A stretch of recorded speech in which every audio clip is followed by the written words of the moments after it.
Right. Good afternoon, everyone, and welcome to the Australian Future Leaders Panel Event 2020. We begin by acknowledging the traditional owners of the land from which we all are meeting on today. In particular, I would like to acknowledge the Wurundjeri people of the Kulin Nation, who are the traditional owners of the land from which I'm speaking to you today. And I likewise encourage everyone to take a moment to reflect on whose land you are on today. We pay our respects to elders past, present, and emerging, and extend this same respect to any Aboriginal or Torres Strait Islanders who may be joining us today. Today's event has been organised and guided by the choices of our 2020 Australian Future Leaders Program.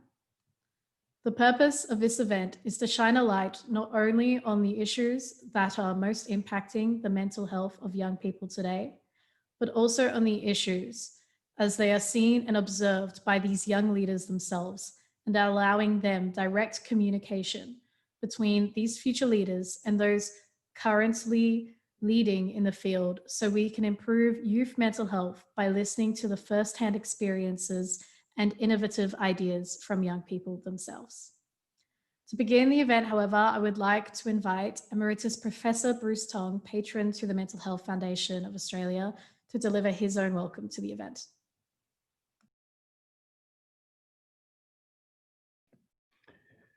Well, greetings everyone. I also would like to acknowledge the traditional owners of the lands of Australia and the Torres Strait Islands, sovereign lands that have never been ceded. And I pay my respects to their elders past, present and emerging. I also acknowledge the presence today at this conference of the Honourable Ros Spence, Minister for Youth in Victoria, Mr. Kevin McCoy, the CEO of Australian Unity, Independent and Assisted Living Section, Harlan Ganchok, a school counsellor, Wap Nak Yui, the Mental Health Foundation Australia Youth of the Year, my co-patron of the Mental Health Foundation, Mrs. Carol Crean, board members, staff, and volunteers and youth and multicultural ambassadors of the Mental Health Foundation Australia, and of course our chair, Mr. Vasan Srinivasan. I welcome all of you who have joined us online today, and particularly those who might be adversely impacted by the pandemic or who have unfortunately lost loved ones by the virus illness. I also welcome any who suffer directly mental health difficulties and of all of those who care for them. I thank our MC today, Andali Zuchik. It's a very important day today. Yesterday at the National Opening of Mental Health Month, we launched our Mental Health Youth Policy, which is the product of the work of young people over the past 2 years of mental health months. We continue this process today of listening to innovative ideas from the young people themselves. Welcome all. Brilliant. Thank you so much, Professor Bruce Tong, for that wonderful welcome. Now, before we move forward, I'd like to speak a little more about National Mental Health Month. National Mental Health Month is an initiative of the Mental Health Foundation of Australia to advocate for and raise awareness of Australian mental health. It is an important time where the Australian community comes together to raise awareness that #mental health matters. The National Mental Health Month is unlike many other mental health awareness campaigns. It aims to bring us together in a nationwide conversation about mental health and maintain this high concentration on Australian mental well-being for the entire month. The National Mental Health Month is a program that the Mental Health Foundation of Australia is extremely proud of, and we intend to reach out to and educate as many Australians as possible to help reduce stigma and facilitate positive and non-judgmental discussion surrounding the important topic of mental health in Australia. #Let's Talk. With almost 1 in 4 young Australians experiencing mental distress, it is time we give mental health and youth mental health its due attention. And that is exactly what the Mental Health Foundation of Australia is wanting to achieve. Throughout this month, many events have been organised in each state of Australia, aiming to attract and unite Australians of all ages and backgrounds to raise awareness of the need for better mental health for all. We'll now watch a short clip covering this spectacular journey of National Mental Health Month. A journey of 1,000 miles begins with a single step. Mental Health Foundation Australia's journey began 90 years ago. It dawned in 1930 with just a founder and vision, which was to reach and impact Victoria. Now we have a presence in all states and changing lives for over 100,000 people throughout Australia. Our organisation's biggest initiative yet is our National Mental Health Month. Our month-long initiative is to advocate and raise awareness on Australian mental health. Our vision is to recharge and educate as many Australians as possible to help reduce stigma and facilitate positive and non-judgmental discussions surrounding the important topic of mental health in Australia. With the theme being Mental Health Matters, the awareness is cumulative. In 30 events we have organised to reach the community in all mental health subject matters affecting our lives today. To further continue our journey of 1,000 miles, the Walk for Mental Health has transitioned from a Victoria-only walk to being a nationwide community walk, where anybody from anywhere in Australia can connect with us and walk with us virtually to spread the impact and awareness of mental health. We pride ourselves with making sure all our programs are for the community and are powered by the community. We have a vast growing network of multicultural ambassadors who are part of our program to further the community voice in promoting positive mental health and well-being. Our multicultural network has inspired our educational and multicultural webinars as an initiative to help power Fidelity to cope with success during the pandemic, to promote the understanding of unique cultural and ethnic heritage in Australia, and the development of culturally responsible and responsive curricula. The Mental Health Foundation of Australia conducted the multicultural research to continue on the development of the fast-growing multicultural Fidelity in Australia. With the effects of COVID-19 pandemic, the MHFA has successfully committed the Power Hour of services and the reach to the community. With the helpline hours extended, we are here to show Australians we can be a shoulder to lean on and can be dialed to assist in all mental health matters. Our impact flows into the COVID-19 meal delivery response with the help of the community, local business and our multicultural ambassadors. It has promoted one vision, which is to serve others before self during this time of uncertainty.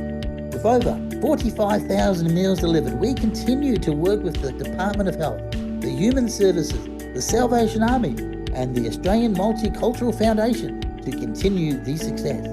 As we continue to work to deepen understanding the importance of mental well-being and educating the community, let's work together to bring better mental health for all.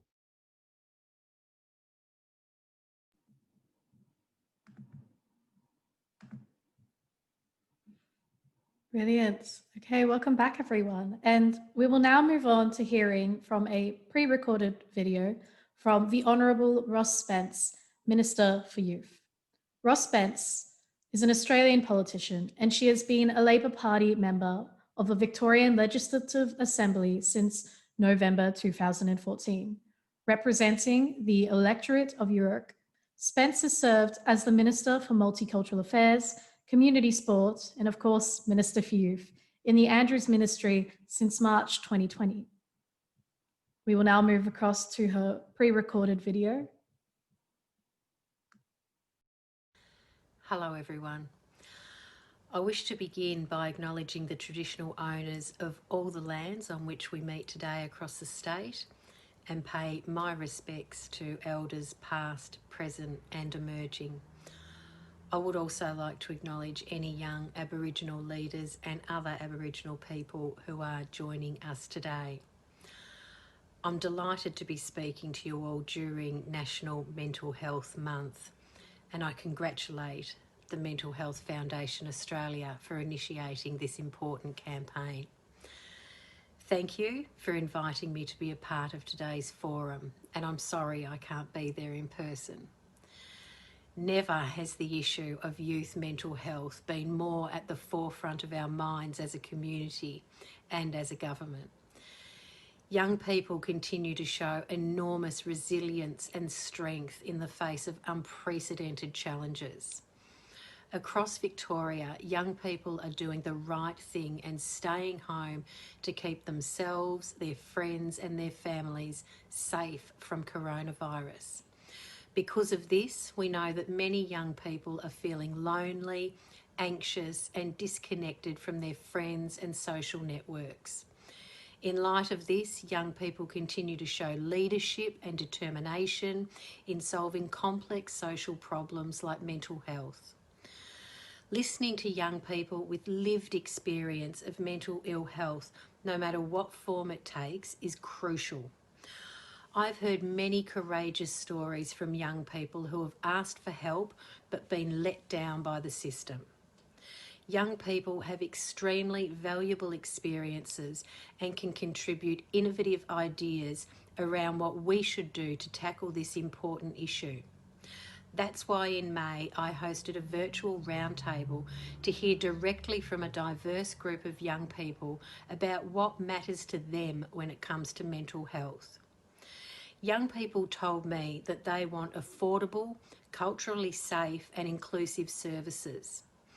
If a young person asks for help, they should receive it in a fast and tailored way, no matter where they live. I heard about the importance of age-appropriate programs and services and a workforce that understands the issues that young people face. During this roundtable, I heard about how siloed the service system can be. If a young person is already connected to a service like education, housing or employment, referral pathways to mental health services should be a streamlined experience. In Victoria, we're getting on with this much needed work. We have announced significant investments in mental health services, totalling almost $195 million during this pandemic. This includes $6 million to Origin Youth Mental Health to fast-track their new digital platform, which is now providing online therapy and peer support to young people. We're also extending the hours of Headspace centres, increasing school-based mental health supports, and investing more in online and phone counselling services, including the Kids Helpline to help meet service demand.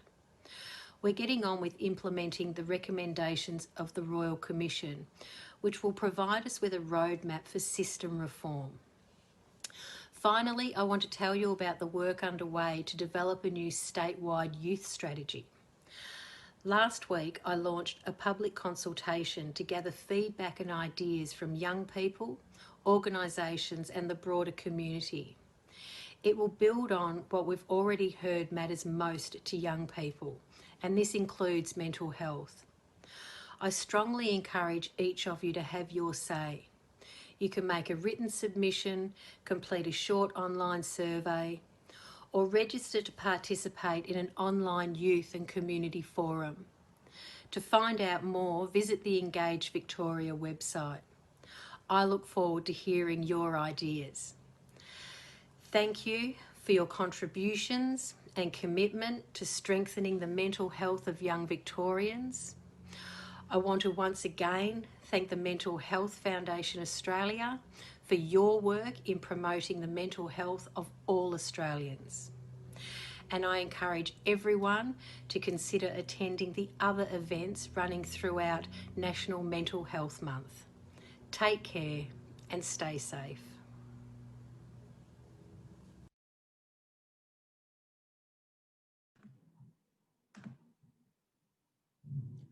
We will now be hearing from Mr. Kevin McCoy, CEO of Australian Unity Independent and Assisted Living. Kevin McCoy was appointed CEO of Australian Unity's Independent and Assisted Living division in July 2017 and has the great fortune to represent almost 60,000 customers across the company's Indigenous aged care, disability and healthcare services. Kevin spends as much time as possible on the road visiting Australian Unity's customers and its 6,000 employees. He believes it's in his customers' homes, retirement communities, aged care homes, and the remote communities of the company's Indigenous customers that he gets to truly understand how to make a difference in the lives of those people who trust Australian unity with their well-being. Through these travels, he has met some amazing people, heard some confronting stories, seen the loneliness, and laughed a lot. This experience has given Kevin an incredible insight into customers and older, vulnerable Australians, whilst also developing a respect, appreciation, and admiration for the healthcare workforce. He joined Australian Unity in April 2012. His previous roles included Chief Financial Officer and Group Executive, Strategic Business Development, and Deputy CFO, positions that have seen him hold responsibility for the effective execution of strategic initiatives, treasury, capital management, and organization-wide performance measures. Prior to joining Australian Unity, Kevin had a successful consulting relationship with Australian Unity, having project managed the merger with Grand United in 2005, the sale of the general insurance business in 2007, and the merger with Big Sky Credit Union in 2012. Kevin's other major consulting clients included Westpac, where he managed the merger with St. George in 2008. He is a member of the Institute of Chartered Accountants and is also an accredited project management professional through the Project Management Institute. Please join me in welcoming Mr. Kevin McCoy to speak to us today.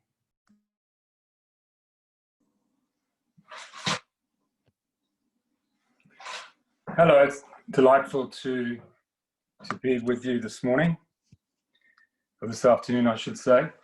I too would like to start by acknowledging the traditional owners of the land in which we meet. I pay my respects to their elders, past, present, and emerging. And in my case, it's the Wurundjeri people of the Kulin Nation. I'm Kevin, and on behalf of Australian Unity and the Mental Health Foundation of Australia, I welcome you to this amazing event, the Australian Future Leaders Panel, as part of Mental Health Month. Mental Health Month provides an opportunity to raise awareness about mental health and well-being. It's a chance to promote activities and ideas that can have a positive impact on our lives and the lives of many others. Good mental health is important for all of us across all age groups. It is therefore very alarming to see the prevalence of mental health among our young people continuing to increase. And it can be expected that the COVID-19 pandemic will compound this issue and is likely to have a long-term and profound impacts on the health and well-being of many of our younger Australians.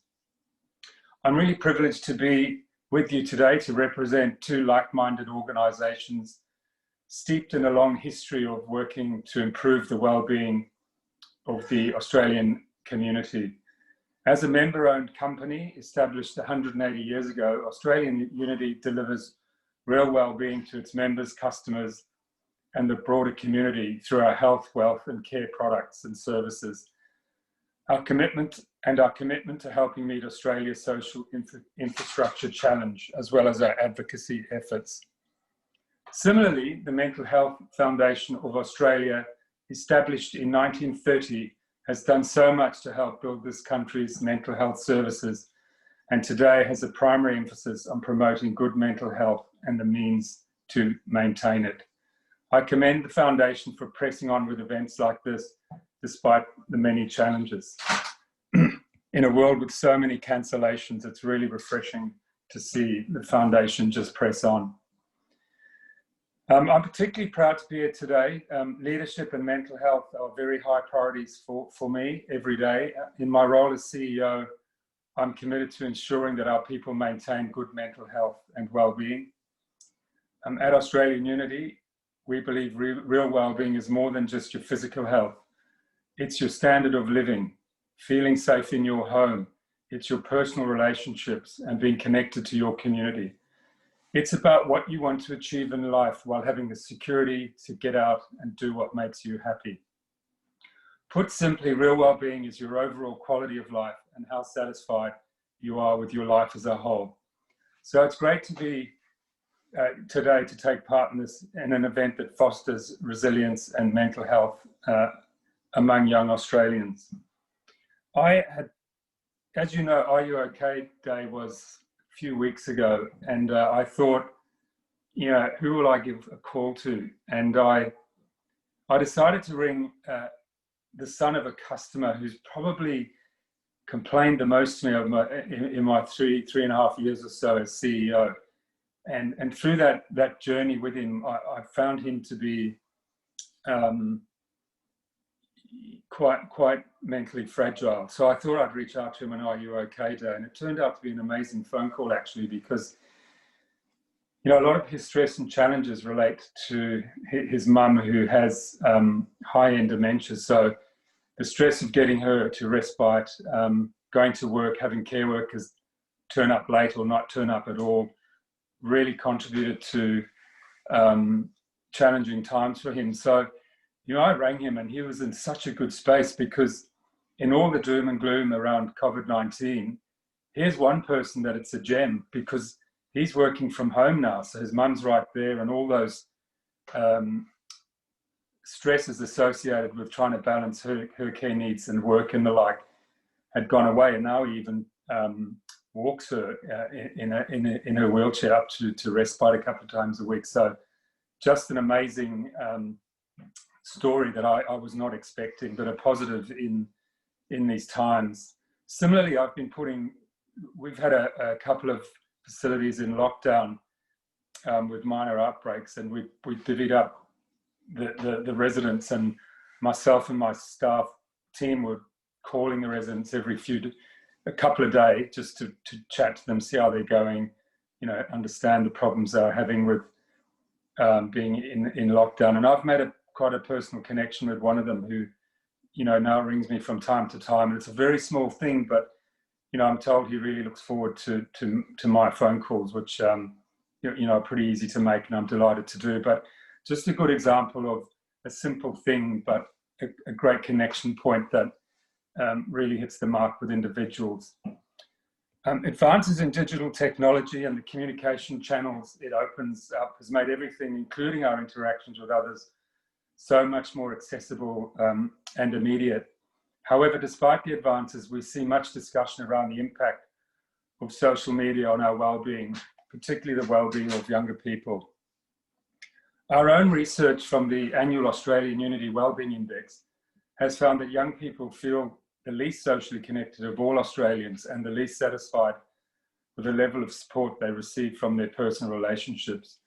The research conducted by Deakin School of Psychology found that social connection increases as people age, with the glory years between retirement and old age the happiness sweet spot, so to speak. So it appears that older people may place a deeper value on their relationships, opting for quality over quantity. This is in contrast to younger people who may feel they have many friends online, but still feel the most socially isolated. I know personally, the number of followers I have in Instagram, which is below 20, is endless amusement to my children. Researchers found that when speaking with young Australians, that they often report concerns about their use of social media and technology, and that this may be impacting their capacity to form more intimate social connections. Some young people also reported less opportunities to engage with peers as they find themselves busy with study, work, and other demands. One of the more significant pieces of work we have done with Deakin was the What Makes Us Happy report. Released in 2015, this outlined the key findings of the Wellbeing Index over the previous 15 years of use. It found that the secret of happiness boils down to just three simple things: really good personal relationships, financial security, and a sense of purpose in life. I'd like to close by iterating that Mental Health Month is an important opportunity to raise awareness about the impacts of mental ill health, and a range of supports available that can improve someone's sense of well-being. The scale of the issues of mental health among young Australians requires a holistic approach to be effective behavioural and ongoing change in our society. Together, we can all play a vital role in building and promoting positive mental health strategies in our communities. I encourage you as students and the future generation of leaders to start to engage and contribute with these conversations. I encourage you today to reach out to a lost friend or colleague, make a call. As I found with our aged care facilities, it makes such a huge difference. And don't be brought down by the negativity in the media about where we are and the burden on your generation. For me, it's all just self-serving hype. You have it all before you, so you should just get out there and make it happen. Thank you. Have a great day. Bye. Thank you so much for that wonderful speech, Kevin. Particularly hearing about those stories with those personal connections and reaching out on the phone is particularly touching. It can be so easy sometimes to talk about mental health without actually remembering how individual and personal each of these cases are. And I thank you for, bringing our attention to that and highlighting the importance that one phone call can make. Our next guest speaker, our keynote speaker for this event, I would like to welcome back Emeritus Professor Bruce Tong. Prior to his retirement in 2012, he was the foundation head, School of Psychology and Psychiatry, and head of the discipline of psychological medicine at Monash University, and also the senior clinical advisor of the mental health program of Monash Health at Monash Medical Centre in Melbourne, Australia. He has a distinguished record of clinical work, teaching, and research in child psychiatry. He established the internationally recognized Monash University Centre for Developmental Psychiatry and Psychology. He continues to have clinical research and teaching interests in the area of developmental psychiatry, with particular focus in the areas of autism spectrum disorders and behavioral and emotional disturbance in children and adolescents with intellectual disability and neurodevelopmental disorders, parent education and skills training, public mental health interventions, and treatment outcome studies in childhood anxiety and depressive disorders. Please join me in welcoming Professor Bruce Tong to speak with us.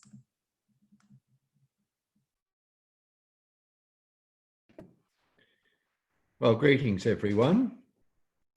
It's a pleasure to be here.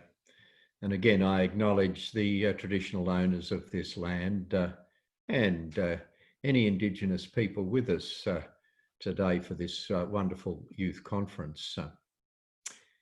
Our theme is promoting a better future, a positive note. Next slide. Well, let's start with asking the question, what is mental health? It's a state of well-being. It refers to our emotional, psychological and spiritual health, how we feel about ourselves, how we adapt and function to the best of our ability in the world around us. It's about resilience. It determines how well we work, how well we socialise, how well we love and play and be creative. It's the very heart of our being. It impacts the intellectual, social and economic capital of a community, in fact, of the entire global community. Next slide. So if that's mental health, what's mental illness? Well, it's very complex. They're disorders of the mind and brain that significantly interfere with our thinking, our emotions, our behaviour, our education and how we work, our relationships, our social life, and even, in fact, and most importantly, our physical health. Next slide. In fact, we're talking about youth today, and that's of vital importance. Although youth is the time of mental wellness and vigour, unfortunately, at least 1 in 4 young Australians aged 16 to 24 have a significant mental health difficulty. And as far as we know, that prevalence figure is in fact increased under the stress of the pandemic, although final figures aren't in yet. It's a time of vigour, but it's also the age at which most young people are at the peak of risk for mental illness that occurs in adulthood. Mental and substance abuse disorders have their first onset before the age of 24 in at least 75% of cases. So that's what makes it a time of critical focus when we're looking at what we can do to promote mental health. What are the most common problems that young people might present with that perturb and upset their mental health? Well, the first is depressive disorders. Second, anxiety disorders. And also substance misuse related to anxiety and depression, and often usually focused on alcohol or illicit substances. I have to stress there that the evidence shows that by and large, substance abuse and substance misuse disorders follow on from the young person experiencing depression or anxiety. The other important group of illnesses are what we call the psychoses. That's where the person loses contact with reality, conditions like schizophrenia. Although that's much less common than depression or anxiety, it tends to be a rather chronic condition, and it ultimately puts an enormous burden on society in terms of costs to the individual, society and their carers. That's why early treatment for these conditions is necessary. Next slide. Now, why do people become mentally unwell? Well, again, it's very complex. There is no one pathway to cause a mental health difficulty. It's usually an interaction of biological and psychological and social factors. For example, biological factors such as our genetic makeup, our medical state of health can contribute to our risk of becoming mentally unwell. There are a whole number of psychological factors as well. Our temperament, our characteristics as a person, our cognitive skills, that is our intellectual abilities, can all impact and lead to mental health difficulties. Most importantly, at this time, we must think about life events. Stressful life events particularly can greatly trouble a person, can make them anxious and can lead, if unresolved, to ongoing mental health difficulties. Finally, mental health occurs in the context of society, our families, our culture, our relationships with others, our resources, whether we're rich or poor, whether we're homeless, whether we're migrants, or whether we're asylum seekers. All of these things can impact on our mental health.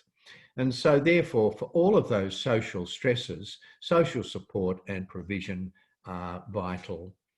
Let's move now to look at a couple of these conditions separately. Firstly, we know that one stress is what we call a transition. That is moving from one stage of life to another. Now, when children move into becoming a teenager or a young person, there's enormous developmental tasks they must undergo. Firstly, puberty, obviously the huge bodily changes that occur at puberty, the growth in our physical status, the development of heightened and new emotions, all can place a stress of change upon us we need to adapt to. Our brain undergoes huge development, at least 25% in volume of our brain. So suddenly we've got an enormous number of new computers in our head. Most of those are focused on developing our reasoning capacity, our problem solving, and our speed with which we can undertake cognitive tasks. Our identity also forms. Who are we? What am I? What am I going to do with my life? This is a process that's certainly facilitated by our parents and by the school, encouraging our increasing autonomy, and it occurs in a cultural and community context. Our self-esteem and self-efficacy develop during adolescence and are certainly enhanced by safe and positive social experience, and most importantly, being rewarded constantly in small ways for any achievement and effort we might make.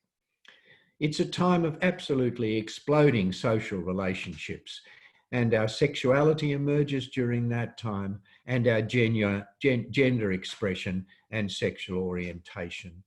This is all facilitated by education for safety, family support, and trust from a supportive community. We think of the future during our adolescence. We think about where we'll be going, what jobs will we hold, how are we going to move to independent living.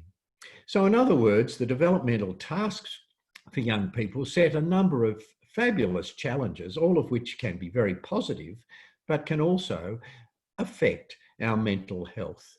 We have to deal with the challenge of establishing a healthy lifestyle. It's in youth that we establish a regular habit for exercise, a proper healthy diet, and proper healthy engagement in community recreation and activities. It's also a time when we begin to be challenged about the use of alcohol and substances and how to deal with that and how to manage stress and promote our own mental health. Next slide. So what are some of these conditions a young person may be challenged by? The first and most common one is anxiety. Anxiety is a normal emotion. It puts a little edge on our performance and makes us do better. But if it becomes overwhelming, then we decompensate. We can become distressed and agitated. We can start to not want to go to school or to our workplace or out into the community. We can have pervasive worries just about anything or develop fears and phobias about particular issues. We can become restless and irritable or timid and shy and withdraw from all of our social contacts and our friendships. We can become terrified and afraid of objects or situations, for example, like going out into a public space. Often it's associated with physical difficulties like headache or stomach pain or sleep disturbance and nightmares. And it also affects our concentration. We become more distractible, and of course that can impact on our schoolwork or our work. Sometimes, if we've had particularly upsetting traumatic past experiences, we can start reliving those stressful experiences in our play and thinking. Next slide. So why do we become anxious? Well, there are lots of reasons in our family and in our genes and in our environment, but one particularly I want to emphasise today is that we become more anxious if we're stressed. And of course, our society is in a stressful experience at the moment with the pandemic. So that's contributing to an increase. Young people also can become anxious if they're teased or bullied. And with social media, that's become an increasing problem because it can be 24/7 and is a critical issue that our society, and particularly you young people, must learn to deal with and find solutions to. Next slide. Depression is the other problem. How do we know if we're depressed? Well, obviously our mood is persistently unhappy, but particularly with young people, we can become increasingly irritable. We may lose interest in our play or friends. We can lose energy and concentration. Our schoolwork deteriorates. We can lose our appetite or sometimes, in fact, overeat for comfort. Our sleep certainly can become profoundly disturbed. And we may develop thoughts of helplessness or worthlessness or negativity, and that may lead to suicidal thinking. Suicidal acts are rare before the age of 10, but then increase, unfortunately, during adolescent period, and we'll talk about that a little later. We can also suffer from problems in our body like headaches or stomach pains. And quite often we may also have anxiety as well and other problems with our mental health. And finally, our self-efficacy, our sense of self-worth takes a knock, and can be very low. Next slide. Well, there are lots of contributors to depression as well from our family, but I'll just mention a couple. Firstly, stress again can lead to depression. Loneliness is a critical factor, and that's a risk factor at this pandemic time. And again, we come back to the pernicious effect of bullying, particularly through social media, and repeated experiences of failure or criticism. Next slide. Now, what can we do about this? How can we help somebody who is anxious or depressed? Well, we can try and provide structure and routine and predictability. And a number of families at the moment are focusing on having a regular timetable so that the family feels routine and its life is predictable. We can limit unnecessary changes and prepare for transition. Well, that's difficult in this COVID time. All of us want to know what's going to be happening next week, but we can prepare for times of change. We can remove or modify environmental stresses. And I know a number of schools and workplaces are looking at ways in which the stress of change induced by the pandemic can be modified. Certainly, we can tackle bullying and try to provide young people with an assurance of safety. We can plan for pleasant activities that encourage supportive social contact. Now, that may be not possible physically face-to-face now, but you can do it online. And those contacts should match ability and interests. We can provide safe choices to allow young people to either quiet or have some sort of virtual contact. Most importantly, we should be promoting a healthy diet, regular exercise, and a regular sleep pattern. Those are hallmarks and foundation stones of mental health. Reward achievement. Have you said to somebody today, gee, that's great. Gosh, you look good. You did that drawing very well. That was a fabulous breakfast you got for me. Reward achievement and compliment people. That's good for us and it's good for them. We can promote self-esteem in that way. Also, we should be facilitating contact with mental health services, such as family doctors, headspace, counselling services, and support treatment programs, many of which nowadays are online. And certainly Mental Health Foundation Australia is one of those organisations that's facilitating contact with mental health services. Next line. How can we help a young person who may be troubled? If a young person comes to you and one of your friends, for example, to ask for help, what should you do? Well, firstly, be supportive and empathic, not critical. Try not to share your own problems at that point in time. That doesn't help them. Although ultimately, if you do have problems, you should try and share that with people who can help you. Don't be judgmental. Listen rather than give advice. Ask the person how you can help and who else might need to know. That simple question can be very opening for the person who's distressed. Consider reasonable modifications to reduce workload or study stress and compensate for any disability. Implement school and workplace anti-bullying and anti-discrimination policy and ensure safety. Unfortunately, many young people in our society, for example, who are discovering what their gender might be, do experience anti-discrimination. And of course, our Indigenous people know that very well, as do our COLD community. Provide information on where help is available. Encourage contact with and support from family and friends. And that's a most important thing at this moment. Try to stay connected. Give someone a call. Contact somebody online. If the young person conveys an idea of not wanting to be alive, that life's not worth living, then don't take that as a joke. It always must be taken seriously.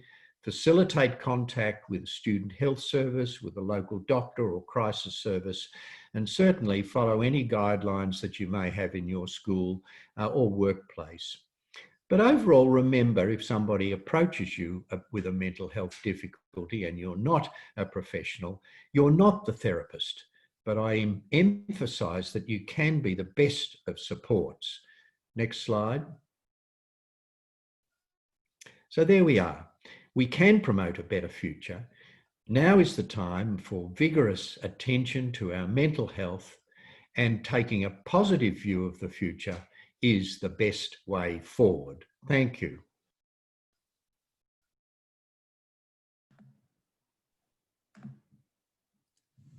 Thank you so much, Professor Bruce-Tom. That was an excellent presentation, and I know that I found it quite valuable learning from what you were speaking there, and I'm sure everyone else in attendance did as well. I would now like to invite our next guest speaker, Harleen Gandok. Harleen is a qualified counsellor who has been working with youth for over 5 years in a range of settings. She has experience working with those from refugee, asylum seeker, and trauma backgrounds, those with family and peer issues, those with a range of mental health concerns, and those with high-risk behaviour. She spent a significant amount of time at Lifeline, responding to and supporting crisis callers, and she has also worked extensively with women and children experiencing family violence and worked in a first responder organisation.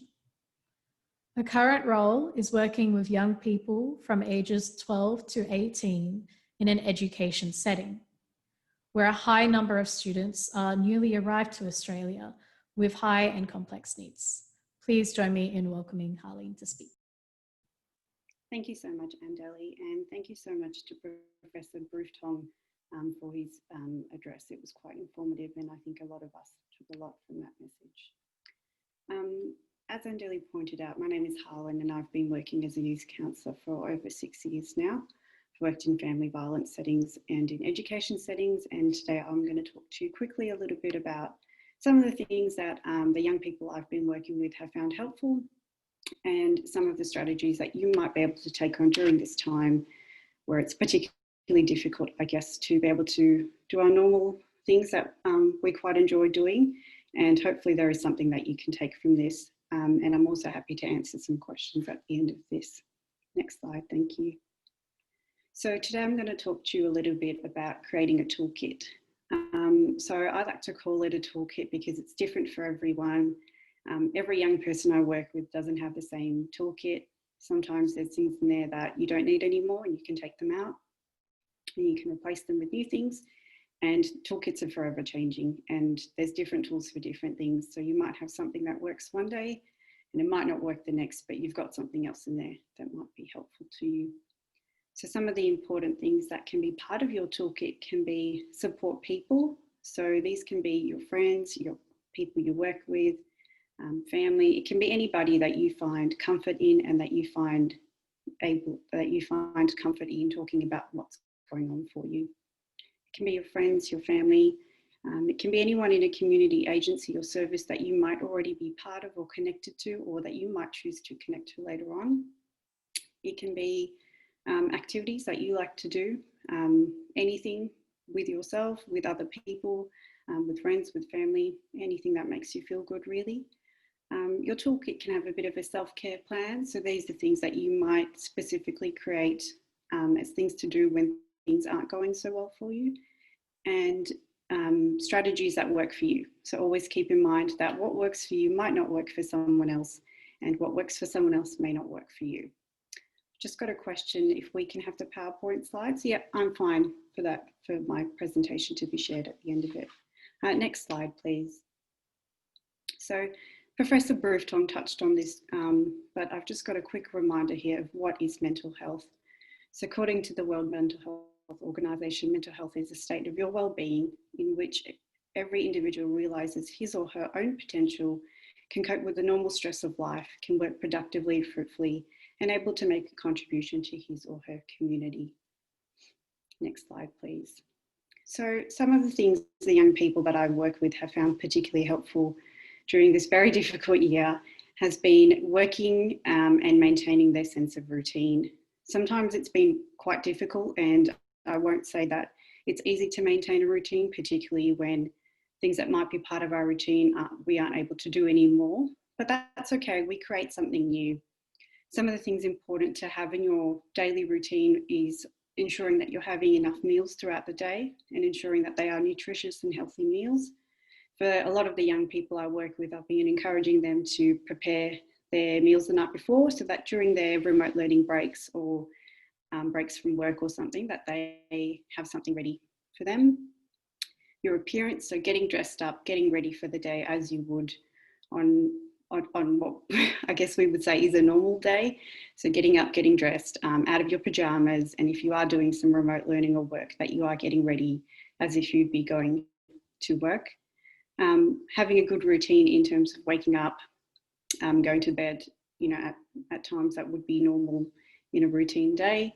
Keeping your workspace neat and tidy, ensuring that you've got everything that you need, ensuring that there's no distractions there. So if our phone is a big distraction, trying to take that and put it maybe in another room, putting it on flight mode, little things like that, and making sure it's not cluttered so that we're not, I guess, digging for things when we need them. And so we, I guess a tidy space helps our minds also to be a bit more organized, and we feel as though we can achieve and get things done throughout the day. And something really important to do during this time is also celebrate special occasions, even though we can't see each other. And I mean, now we've got a little bit more flexibility with our 5K radius, but if there's a special occasion, it's still important to celebrate those, whether that's birthdays, friends doing something successful, someone's got a job, an anniversary, whatever that might be to you. Still celebrate it, organise, to catch up online. It's not the same, but it's still important to be marking those occasions. Next slide, please. Some of the techniques that young people I work with have found particularly helpful, and I might say maybe not just the young people, but a lot of the women I used to work with in family violence found during times of high stress, or when you feel it like your brain is just a bit overcrowded and overlogged, was putting in some mindfulness or relaxation strategies throughout their day. There's a few ideas that I've mentioned there on the slide, and Smiling Mind is probably one of my favourite apps because it is free and it actually has quite a lot of content for a free app. There are quite a few others. I think there's a few called Calm, and during this pandemic we've actually had a lot of meditation and mindfulness apps released, but I feel that Smiling Mind has probably the most amount of content available for it. And what I quite like about this app is that you can pick according to your age group. So if you do have children or friends or family members, there are apps specific, I guess, with activities to your age group. And there are also, there's also the ability to pick the duration of the mindfulness activity that you would like to do. So if you've got a lot more time, you can pick something that goes for maybe about half an hour. If you just need something in between, maybe classes or something in the morning before you get up or before you go to bed, you can pick something that maybe just goes for 5-10 minutes. It can be hard sometimes running through a mindfulness app and finding a quiet room and being able to practice mindfulness or meditation. So I encourage young people to think about doing other things mindfully that you might do throughout the day that you may not realize you can do. Some things might be like mindful eating, mindful walking. I've just mentioned a few there, and those are things that you can all do just, I guess, with a bit more patience and being a bit more, I guess, attentive to your surroundings and practicing some of those techniques that are part of mindfulness. Next slide, please. So some of the things that Professor Bruce Tong also mentioned on, which I've just mentioned here quickly, is, I guess, the difference between what is normal stress and what's the difference between excessive. So normal stress is, I guess, you being able to cross the road. You do have a little bit of stress where you look left and right to make sure there's no traffic coming, and you kind of continue about your day. You don't even realise that that might have been a bit of a stressful moment. Stress also comes during school, exams, tests, any significant event in our life.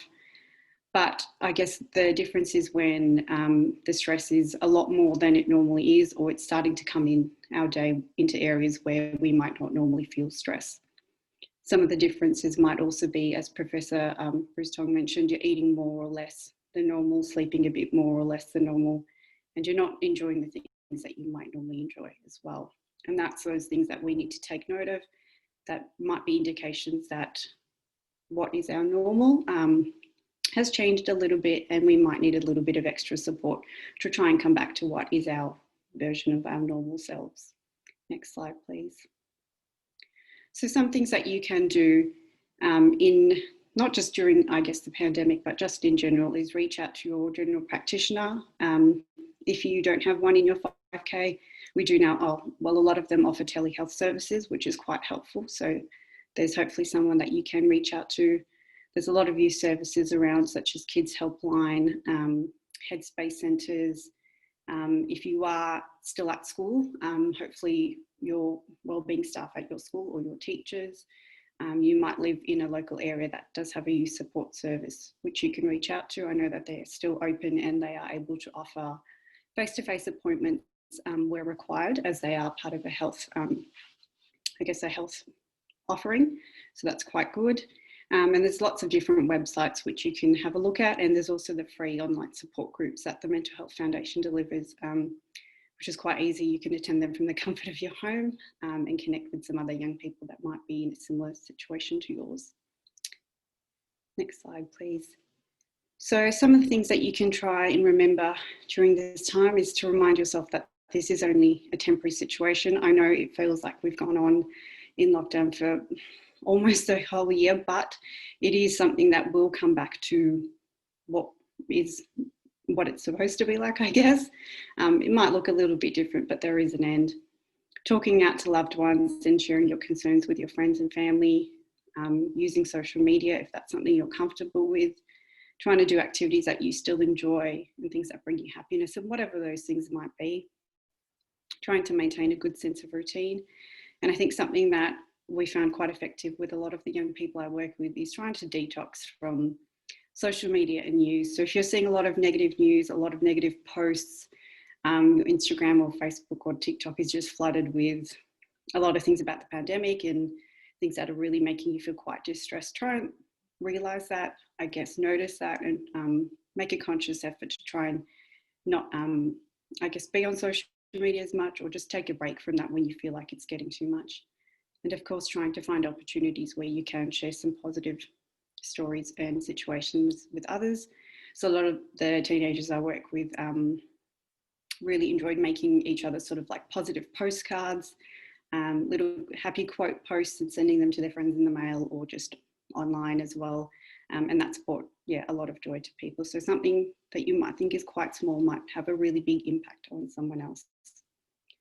So I guess those are the few quick things that I wanted to talk about today. I'm happy to answer any other questions if there might be some, and I'm happy to share the slides as well. Thank you for having me today. Perfect. Thank you so much for that, Arlene.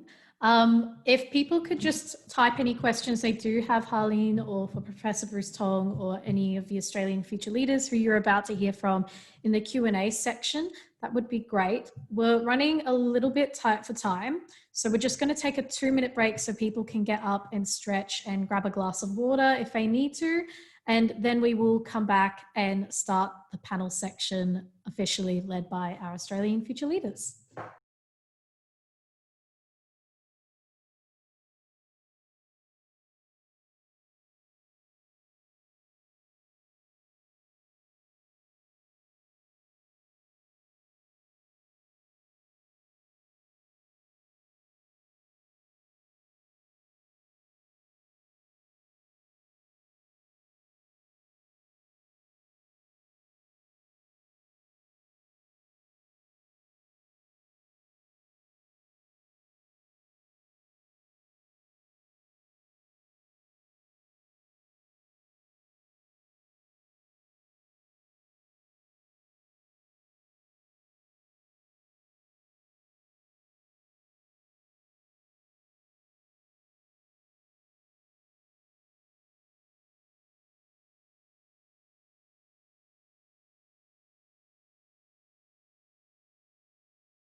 Okay, welcome back everyone. I hope that gave everyone some time to get up and stretch after sitting for a while.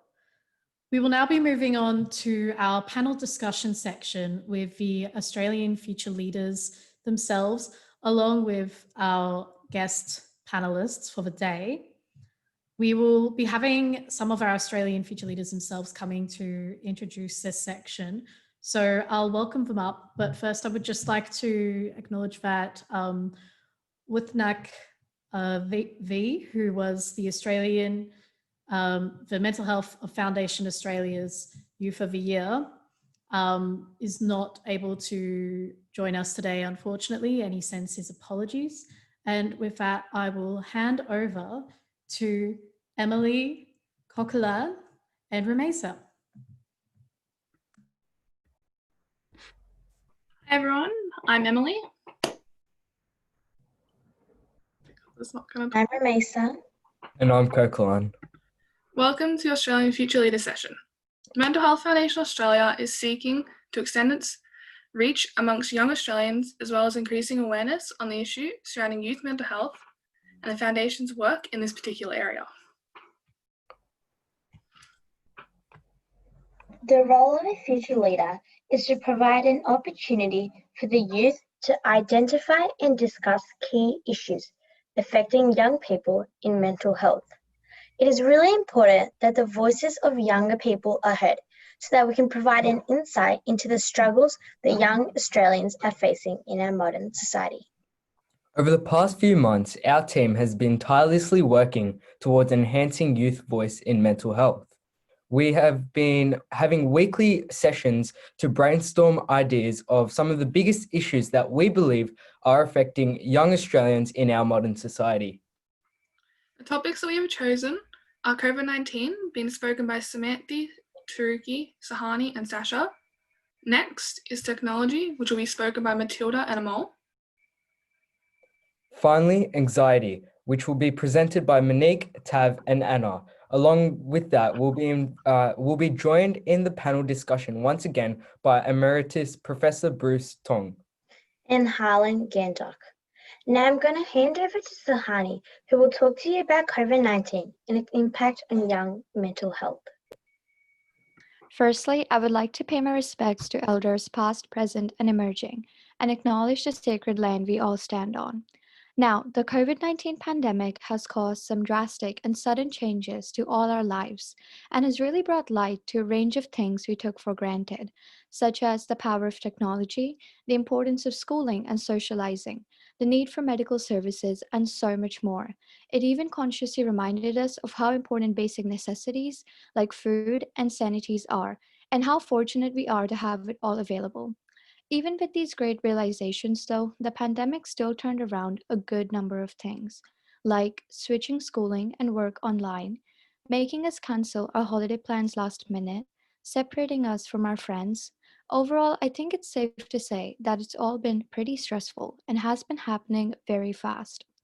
Today, our panel covering COVID-19 will be talking about 4 different things relating to the pandemic. Samantha will be starting us off with talking about the correlation between physical health and mental health, followed by Sasha covering the impacts of remote learning on youth mental health.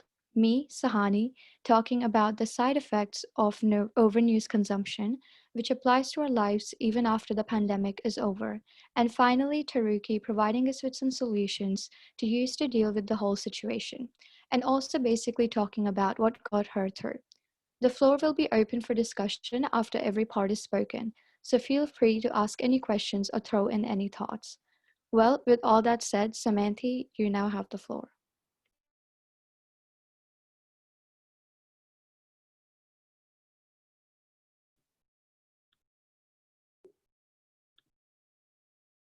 Hi everyone, I'm Samantha and I'm going to be talking about the physical and mental relationship of us, of youth.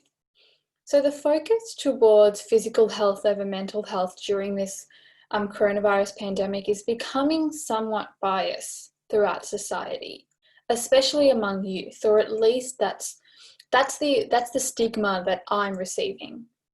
Although COVID-19 is a physically disabling challenge for patients, the non-contact forces can be more harmful. Continuing with this point, the physical labour of battling this illness is hard. However, the mental battle is much more challenging. The worry of leaving one's house and catching the virus is constant. And battling with COVID is only occurrent if you have the illness. However, the mental aspect is relevant for everyone, and its outplayed effects cause some sort of subconscious stress and awareness. The mental health aspect of a deadly virus like this will affect everyone, not only those who are diagnosed with it. This includes the confusion and the boredom, the anger and the loneliness that some of us feel on a constant basis. The relationship between one's physical and mental health is most definitely connected. Personally, my life pre-COVID was packed. I had activities throughout the day before and after school, cooking, baking, school, music. And all these things are still in my life, but I can't share them with other people, and I can only do them within my house. That's what the problem is. Our inability to expand within a certain environment is causing for some of the stress. Additionally, the media is full of case numbers and death tolls and the possibility of the worst coming around the corner. It's almost as if our physical health is prioritized, and that's what the government is looking at more, because the media is full of different numbers relating to physical ability of Melbourne and Australia as a whole. And I'm not trying to say that our mental and physical health are not, our mental health isn't important. I'm trying to identify that we should equally balance both of these ideas. Obviously a slight exaggeration, but the media over the past 6 months has made me feel anxious and scared to go outside. The dramatic music spiraling around makes me feel self-conscious, questioning whether if I should just stay inside for the rest of lockdown. Which is why I really believe that our mental health is dictated by the physical environment that we're in, especially during this pandemic. I also believe the government and us as young people can be doing a lot more to rid the stigma. So now I want to open up the floor to discussion about the relationship between mental and physical health during the COVID pandemic. Leading with the question, what can we as young people and the government do to better support youth mental health? And what initiatives can we initiate to make our environment more approachable for all?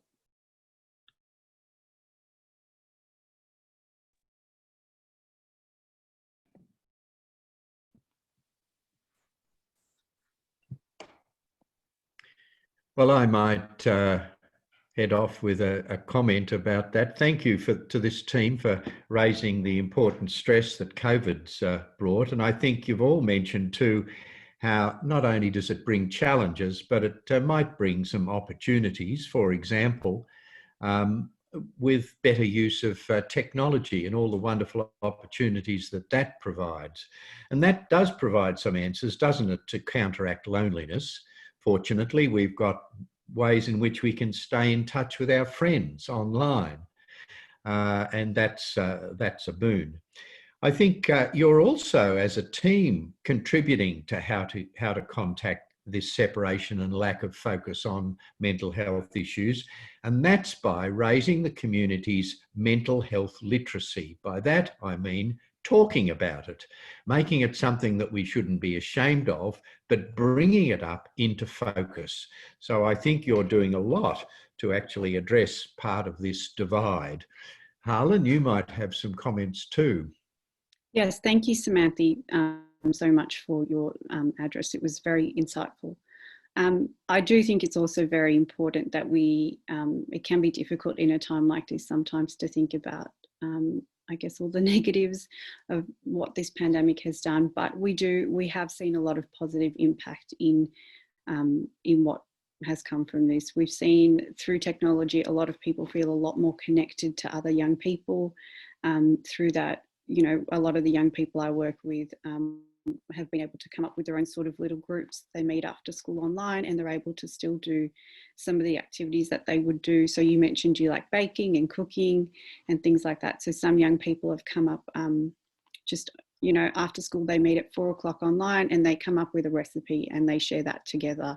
And that's their way of staying connected with other young people through, I guess, what's a really difficult period. I think staying connected is the most important thing, and how you choose to do that is totally up to you. A lot of the people I work with have, it might sound a bit strange, but have preferred actually to do handwritten notes and postcards now, because they feel as though they're able to get a lot more out of what they want to talk about or what they wish to share with another person. So I think, you know, although it's been quite difficult, we've all kind of found ways that work for us or that work for our community to stay connected and to, I guess, work on our mental health. Thank you. Thank you. So now Sasha will be talking to us about online schooling. So thank you.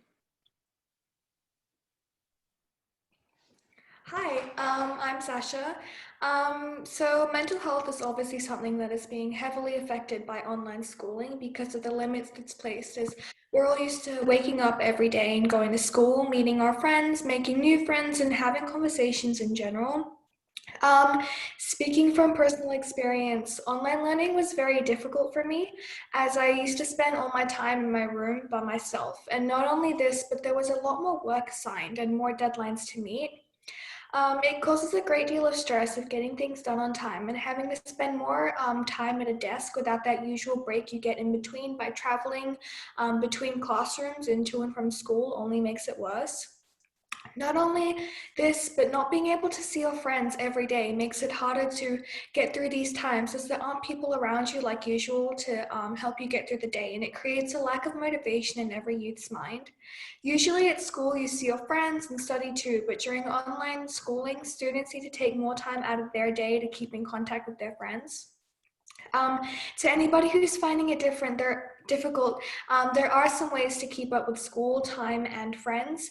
Keeping a diary to stay organized is a really good idea, because every time you're assigned a piece of work, you're able to keep track of when it's due, how long it'll take you to complete it, and when you need to start. Another thing that I did during online learning to save time during the day was calling my friends from a separate device while I attended my Zoom classes. It made the environment I was in similar to my school classroom, and they were able to answer my questions easier and quicker than my teachers would have been able to. I know this isn't an efficient tactic for everybody, as there are some people that get easily distracted during classes, and that's okay. Just making sure that you're in contact with your friends and loved ones as you check in on their mental health and are there for them the same way that they're there for you. I know that talking to people in my grade, a lot of people lost their motivation to stay doing well in school, and that's completely understandable because COVID-19 isn't something that everybody has gone through before, and obviously the lack of interaction causes us to feel lonely without the ideal support of peers, but you can still be there for each other the same way online and through our technology today. But my question was for you guys, that for the people who do get distracted easily in time, what's a way that they can really stay in touch with their friends and still have enough time to complete their homework and different assignments that they wouldn't have been able to complete because it's online? Sure. I might begin with this one, Professor, if that's okay. A lot of things that the young people I work with in a secondary setting we found helpful is going right back to basic and coming up with a bit of a timetable or a schedule for your day, and making sure that you still include, you know, seeing your friends and doing your hobbies and all the fun things that you like to do, but just making sure that your day is a little bit more structured. With remote learning, some of our days can kind of get away from us, and we might find it hard to get away from our room, get up from our desk, move around, and sometimes we just forget that we haven't maybe moved around as much as we would, as you mentioned, walking to and from your classroom. So going right back and creating a schedule for your day, or ticking off things that you might want to get done, and making sure you're still putting in things that you enjoy doing, and putting in the things that you might not like doing, like your chores and things like that, just to bring about some kind of structure to your day. Some some of the kids actually gave me some really great, I guess, what they've been doing. And some of the kids have said that they pretend to walk to class. So they'll get up for 5 minutes, walk around the house before their next sort of remote learning class starts, just so that they're still moving. You get away from your desk for a little bit and you get up, get a bit of a stretch, give yourself a bit of a brain break and then come back. And some of the kids have said that they just did that because they were sick of being in their room and their desk all day.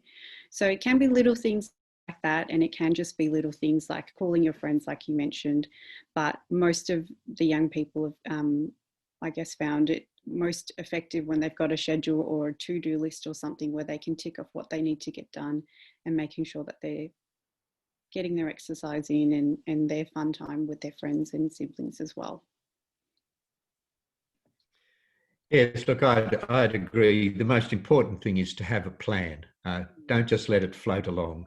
And that should include break times and particularly exercise. We know that when we exercise, it's good for our brains and it helps us think better. So exercise is an important thing. One thing that I've certainly seen with the number of young people I work with is that also it partly depends on the wider environment, in particular, the environment that the school is providing you with. Because there's online and there's online, isn't there? There's no doubt about it that some schools have absolutely fabulous online learning programs which maintain contact between the student and the teacher, and in which the teacher is giving positive feedback to the student. In those situations, I've had students say to me, gosh, I feel I know my teacher better. For the first time ever, actually, my teacher's listening to me, even though the teacher might only be making a 20-second comment. So it does partly depend on the school program that's provided. It's not easy, but the main motivation should be, please stay connected with people and plan your day.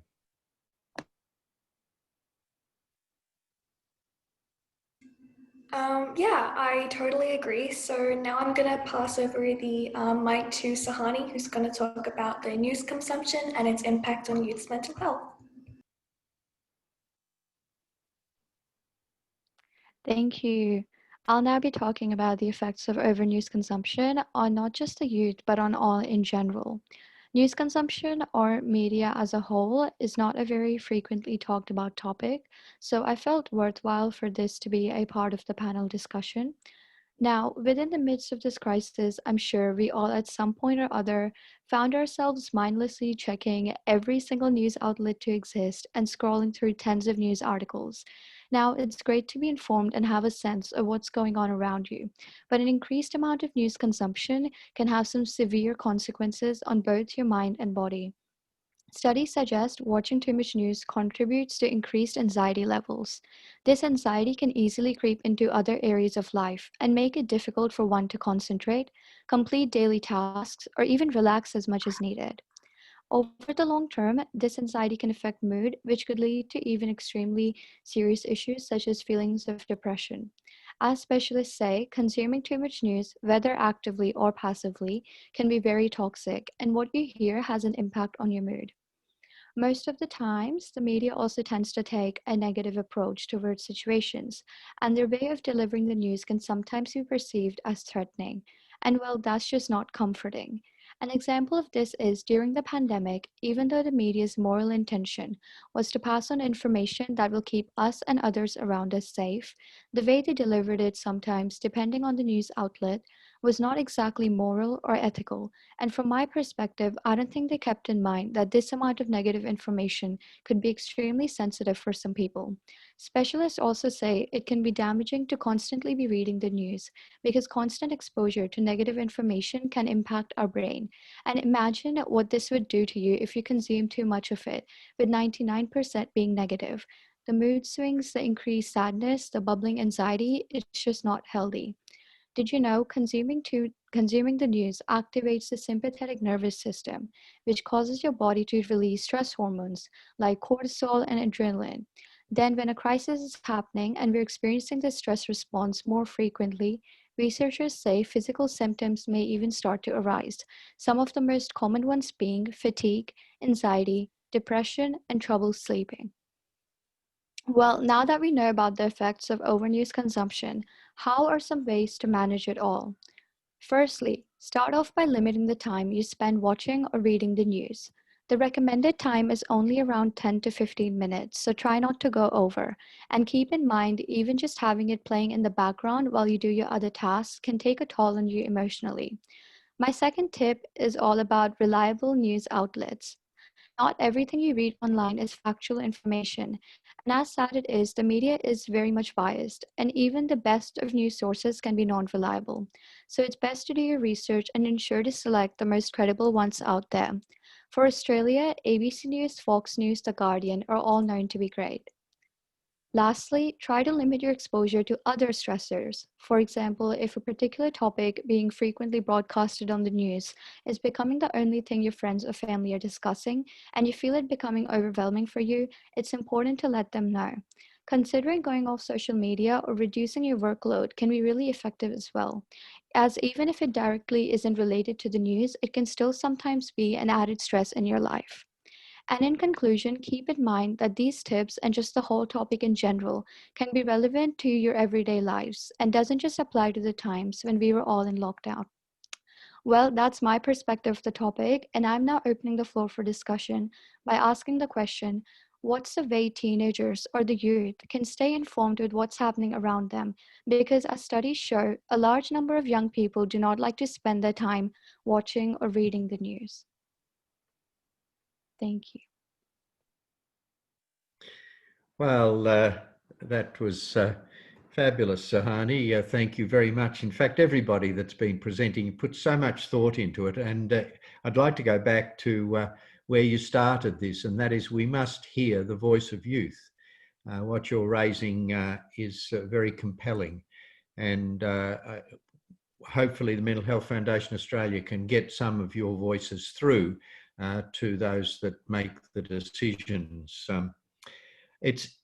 You actually talked about what my talk was about. That is mental health's biopsychosocial. It's got biological underpinnings, and you talked about what happens when we get stressed in our brains. It's got psychological, how it affects our thinking, and it's got social. That means it's culturally contextual, because what you're talking about may not be a problem in perhaps some other cultures, although it is becoming pervasive throughout the world.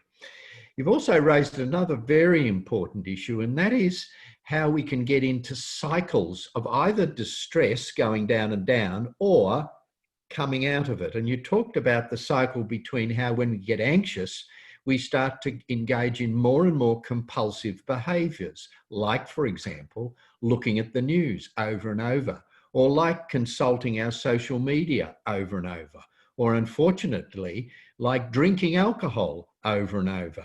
In other words, compulsive behaviours are not good for our mental health.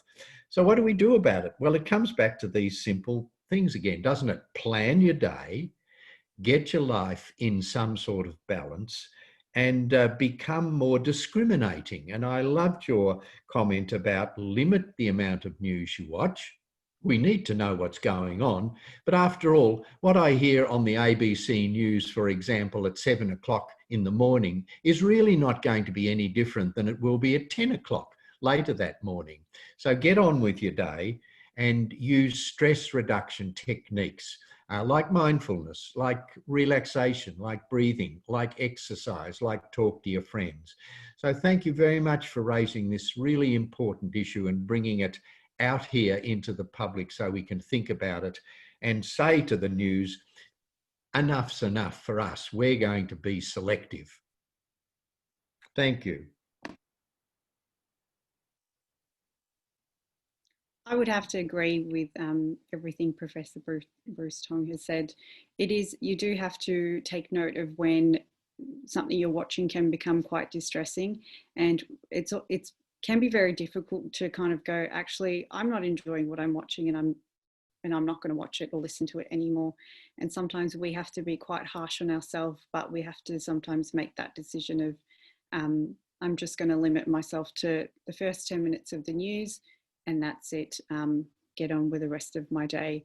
You might decide you choose to listen to it or read it in the morning or the afternoon. I guess that's up to you when you feel at best to hear what I guess, is happening in the world. But we do have to be quite, strict with ourselves and almost give ourselves a time limit, or just switch it off when it's all done.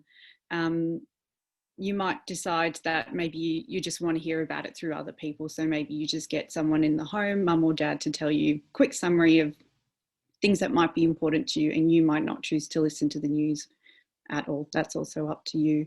The news can be quite distressing and has been pretty overwhelming for most people for the majority of this year. And there are a few different, I'm coming back to technology, but so many great things have come out of this pandemic, where there's a couple of apps that actually filter through the news and will just give you quick summaries of the most, I guess, positive news of that day, which can be a lot more uplifting than listening to, I guess, a lot of repetitive information. There's a couple of different websites that you can sign up for as well.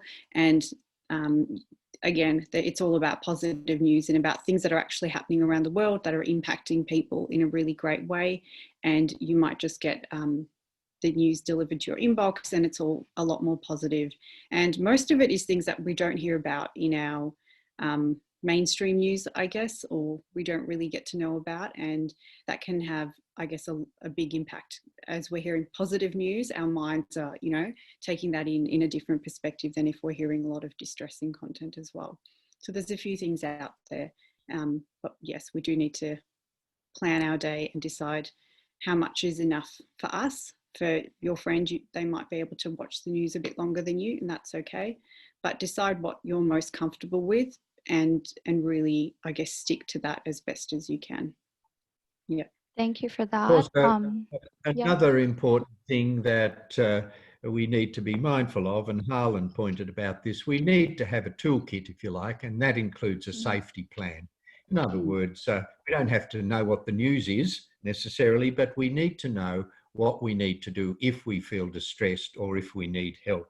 We need to know about the Mental Health Foundation Australia helpline or lifeline or kids helpline, about going to your GP or Headspace, about talking to a friend or talking to your parents.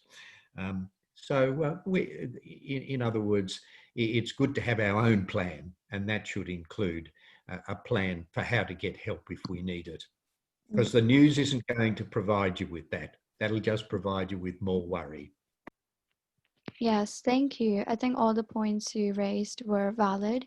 The two that stood out to me were obviously distressing and finding out what works for you, and of course, reaching out for positive news. So I think that's something we all can implement in our daily lives. If there are any questions that the participants or other members have, or any thoughts you would like to express, please feel free to leave them down in the chat. Otherwise, I'll now pass on to Taruki, who will provide us with some solutions to deal with the whole situation. Thank you.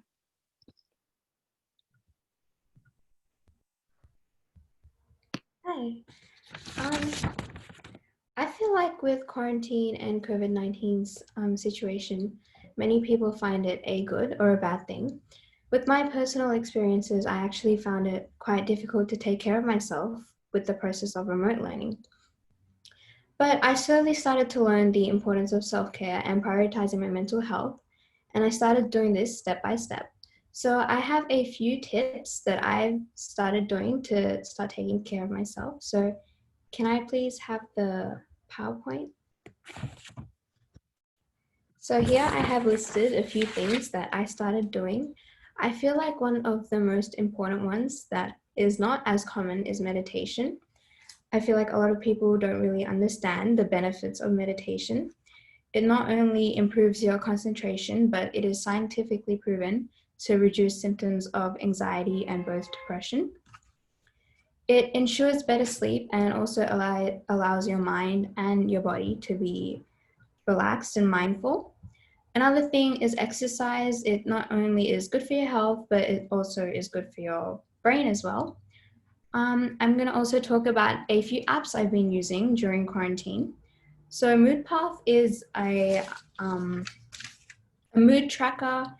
You can put in what activities you've done for the day. You can tell them how you feel, and it's like a review in your day. Headspace is for managing your stress. It has a lot of meditation guides and Also, they have a study section where it helps you manage stress and exams. I feel like the two most important apps and my most favorite apps are Replica and Wiser. They actually have AI robots that give you as much support and advice as you need, and they're like a friend to you. They check up on you at least 3 times a week and make sure you're doing okay. Calm Harm provides tasks to help you resist and manage the urge to self-harm, and Smiling Mind is also a very good app too. I've also put here some helplines for anyone that is feeling any of the written descriptions, and they're 24/7. So please, if you do feel like you relate to any of these helplines, please call them or text them when you need. And communicating with people is also a very good thing, just to take things off your mind. I'm not going to put too much detail on the others, but spending some time outside, not always staying inside, is also a very good thing to do. Doing any sort of activity you like, it may be dancing or singing. Make sure you get 8 hours of sleep. Make sure you have good hygiene, and make sure you also get a schedule that you revise every day. And I feel like another very important thing is having rest days. We all need a break. We all deserve it. We're all hardworking students during COVID-19 situation. And I just have a question. Since many people attended therapy like prior to COVID-19 situation, what do you think the major change is for those who are not able to go to therapy because of the pandemic?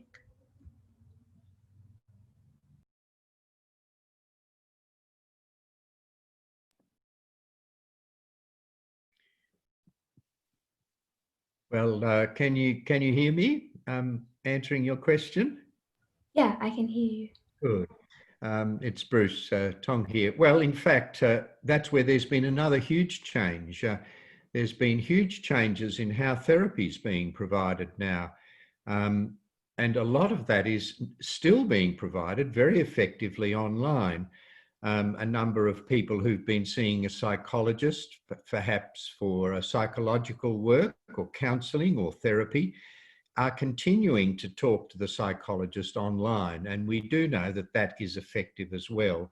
So in other words, for example, Medicare has changed so that consultation with your psychologist or therapist remains possible with Medicare support. Therapy has changed, but I'd be the first to admit that we still don't know whether that's going to suit all people.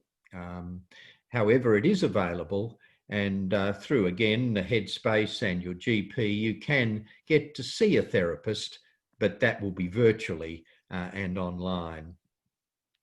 What might have changed is group therapy.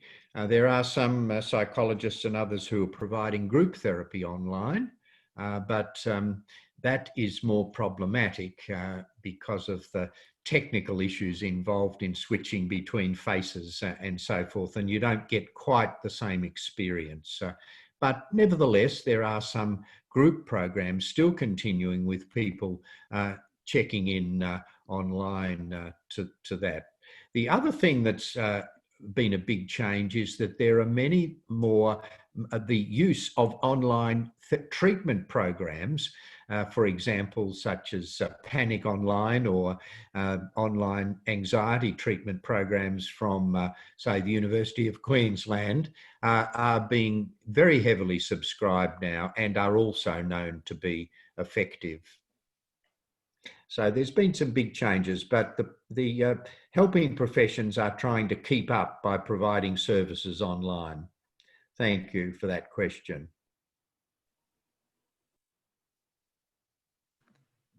Now, Helene, unless you've got something to add to that, just quickly, we might just then move on to the next topic as we're a bit short on time.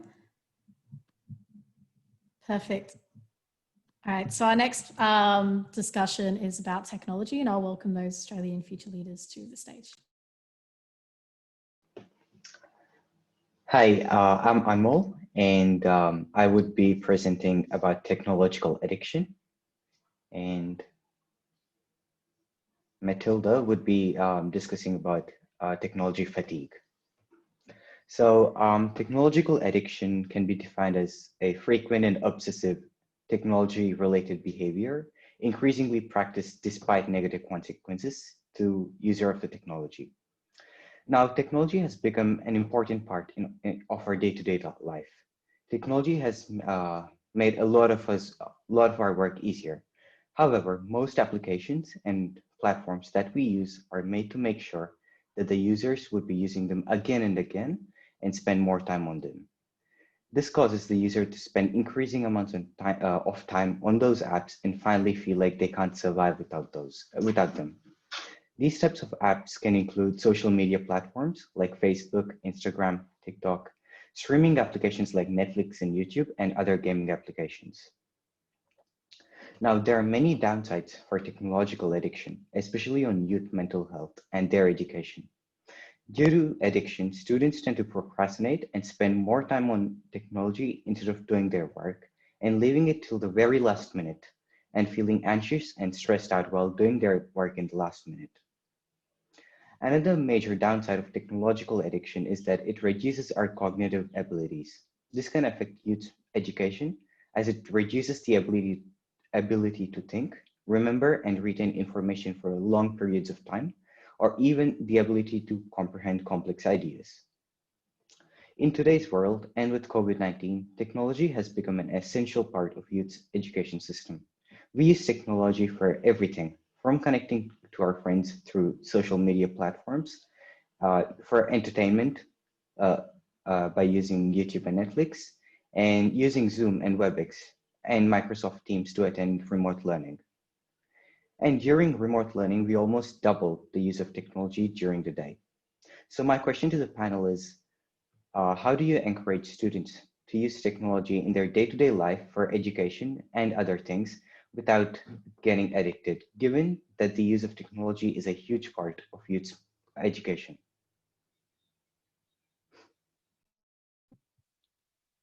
It's a very difficult question, I think, to answer, given that most of our students have spent a lot of this year doing remote learning, which has been through their own laptops and at-home devices. I think that it is a question that's very difficult to answer, and it is something that can take most of our day using technology. Sometimes we don't even realize how much we're using our phone in our break time or in our time where we're not doing remote learning. I think it comes back to having a bit of structure throughout your day and making sure that you are doing activities that include screen time and avoid screen time. Making sure that you are out doing things like exercising, walking, spending time with friends and family, and actively taking breaks away from the screen. Trying to avoid, I guess, going from spending your day doing online remote learning to going and sitting in front of the television or watching Netflix for a couple of hours. I think really being conscious of the things that you do throughout your day that avoid screen use and that are things that you can do either with other people or on your own. But yes, just trying to avoid as much as you can the use of your phone or any devices, I guess, to break up your day a bit more. Was there anything that you wanted to add, Professor? Yes, that's very, very useful. A great question, and I agree. It's perhaps the question of the age. If we go back a step, this isn't the first addiction that human beings have had to deal with. Every generation has some sort of issue or behaviour or engagement which can become certainly addictive. So we have to look at what's driving these sorts of addictive behaviours, because the screen in and of itself isn't essentially bad. It's very useful and we all use it, and thank goodness for this way of staying in touch during this pandemic time.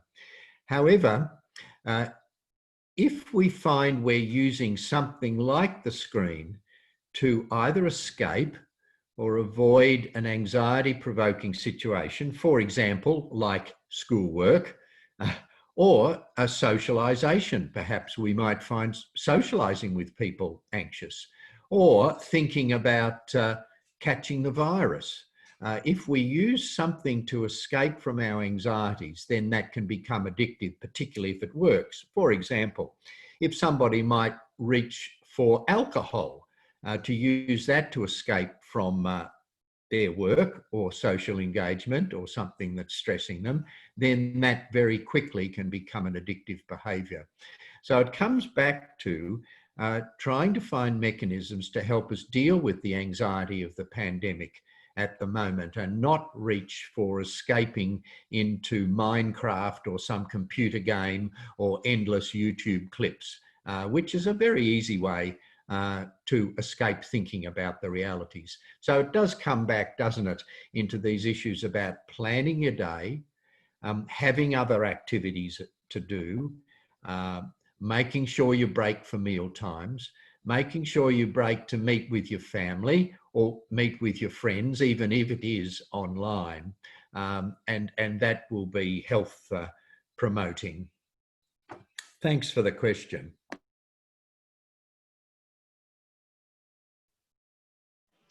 That is all I've got. If any participants have any questions, please feel free to type in the chat.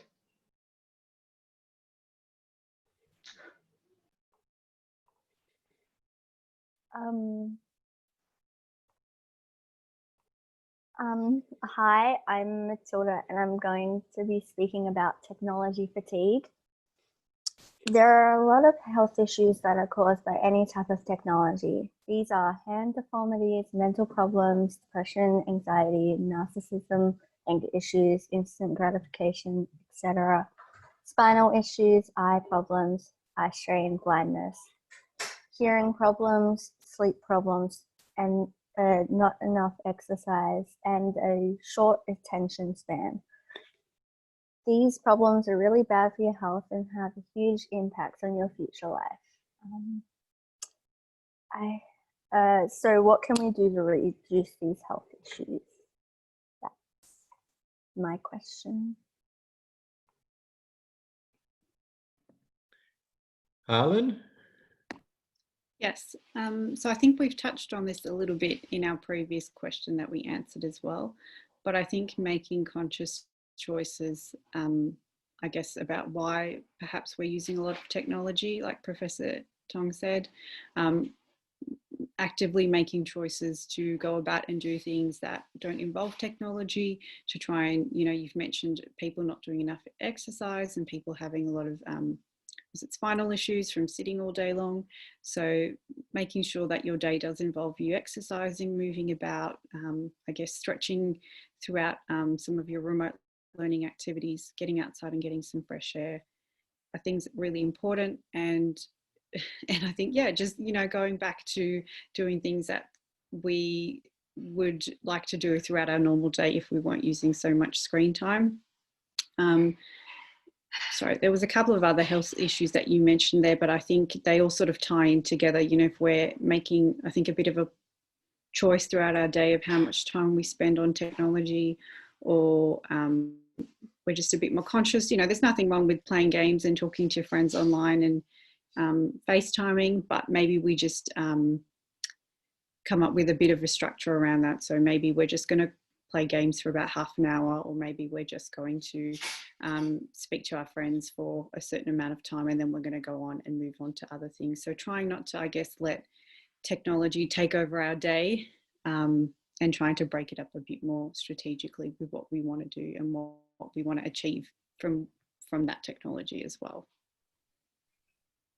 Thanks, Matilda. That was a good question. And just to follow up briefly, if you still live in a family, one thing I can suggest is that at least once a week, perhaps, for example, on Sunday evening, you get together and you actually do the diary or timetable for the week that's coming up for every member of the family. That includes scheduling in meal times, sleep times, activity times, school time, screen time, calling grandmother on the phone time and all those other things. If you structure your day like that, and it's very important because the rest of our life is currently relatively unstructured, then we'll all get through it. And this is so not just for young people, it's so for people of all ages, even very elderly people. We need to have a timetable. Thanks. That answers my question. Excellent. Thank you so much for that. So with that, we'll move on to the last topic, which is anxiety, which will be presented by Monique and Tav. I'll welcome them to the floor.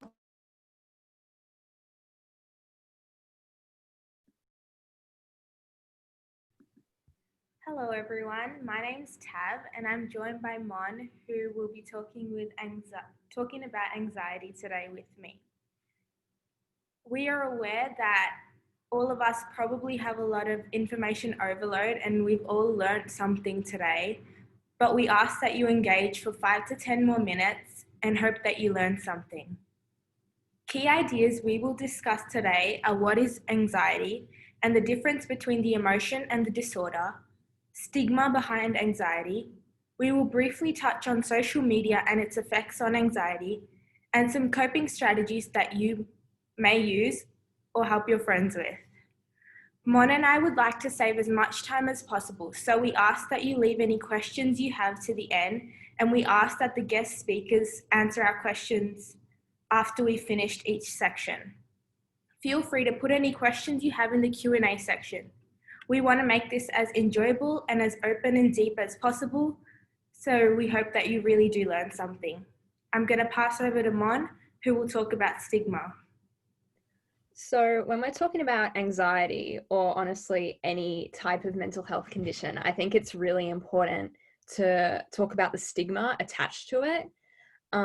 So for people who don't know, stigma is basically a negative belief or view about someone or a group of people because of their an illness they might have, or a condition, or just something about them. So basically a negative stereotype. And I've noticed that often when it comes to mental health, people either romanticize illness or vilify people with it. So for example, you know, someone with anxiety might be considered something cute, like the stereotype of a shy, mysterious teenage girl, or someone with a psychotic disorder might be seen as a criminal or automatically dangerous. And I think that this is something that leads to people not wanting to reach out and seek help, and also leads to just a very just destructive environment for people to communicate in. What are your thoughts, Tab? Yeah, I 100% agree with you, and I think everything that you've stated is 100% true. So yeah, with that said, I think we should move on to our next section. Both Mon and I have some personal experiences and stories that we'd like to share with you so that we can create a more deep understanding with you guys and tell you about our experiences and things that we've learned with anxiety over the years. So I think both of us have actually had quite different experiences. I know for me, I was very lucky. I grew up in a household where we were allowed to be quite open, and I wasn't actually the one that reached out. I was provided with that experience by my school and by my parents, which I'm very fortunate and grateful to have. And I think that is a lot different to some people who may feel very not safe or not comfortable to speak out about any mental health condition, whether it be anxiety, depression, an eating disorder, etc. So I think my experience was generally quite positive, generally quite open and welcoming. Yeah, as Mon said, we've both had very different experiences. I come from an Indian background, and growing up in our culture, it's not a very common thing to ask for help or to go and see a counselor or a therapist or tell someone that you do have a problem or that you need help dealing with your anxiety. And I was always very scared to ask for help because I wasn't sure how people would react and whether it would be taken as something that is important and something that deserves attention. But I'm very fortunate that my parents were there to support me and really help me along the way to ask for help. And they knew how to deal with my anxiety. They were part of my action plan. And I think if you have people that support you and are there for you, it's very important. And it really does give you confidence and make you feel like this is not something that you're going through by yourself, but others are also going through it as well. So that's my personal story. We're going to talk about social media briefly. So I think with social media, it can kind of be a two-way street. You can have really good experiences, perhaps, like you meet people who might have similar experiences to you. You get to understand and get to know people a lot better than you otherwise might know, which could, as like previously stated, like relieve some anxiety and maybe take away some stigma. I think social media has really allowed for people to learn about other things that they may not have learned before, whether that be at school or just in their family.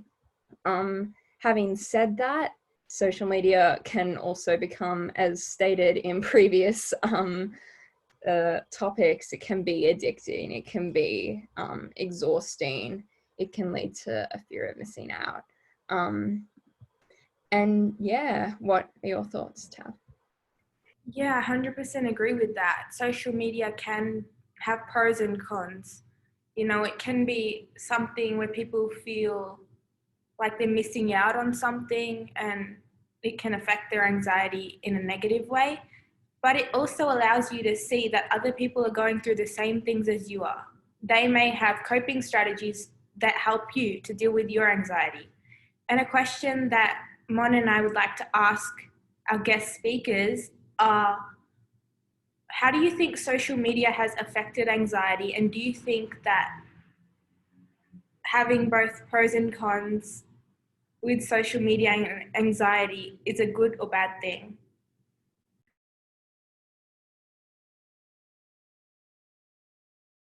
Harlan?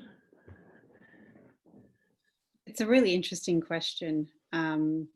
And thank you so much to both Mon and Tav for sharing your experiences as well in how you've accessed support.